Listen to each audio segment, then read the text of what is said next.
pas être un bon commissaire européen si on reste dans son bureau, si on n'écoute pas les gens, si on ne va pas sur le terrain. Moi, j'ai besoin de sortir de mon bureau de Bruxelles. Et donc, le plus souvent possible, je vais à la rencontre des gens qui sont concernés par les lois que nous préparons. Et donc, ceux qui se battent pour cette nouvelle forme d'économie qu'on appelle ici l'économie positive, l'économie solidaire, une économie plus humaine, plus économe, plus sobre, plus décarbonée, plus inclusive, ces gens, il faut qu'ils sachent que le commissaire européen qui s'occupe de la finance, qui s'occupe du marché intérieur, les écoute.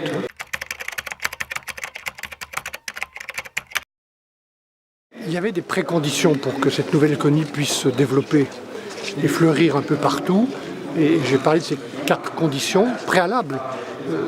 Bien faire fonctionner le marché intérieur, qui est notre espace de vie, de concurrence loyale entre nous, les Européens, rétablir les finances nationales, mieux gouverner la zone euro, et puis assainir les finances, la finance mondiale par des cadres de lois pour que ces marchés financiers travaillent sur des bases solides et au service de l'économie et non pas leur propre service.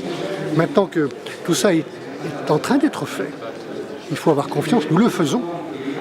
Je pense que de nouvelles règles, de nouvelles lois doivent être mises en œuvre pour, par exemple, donner davantage de chance au capital risque à l'échelle de l'Europe, soutenir des entreprises sociales, comme je le fais par des nouvelles règles, de nouveaux statuts, faire un cadre pour le crowdfunding, assurer des financements de long terme, mettre du long terme dans l'économie par la fiscalité, par des règles administratives plus souples, encourager les gens à travailler sur le long terme. Voilà ce que nous faisons.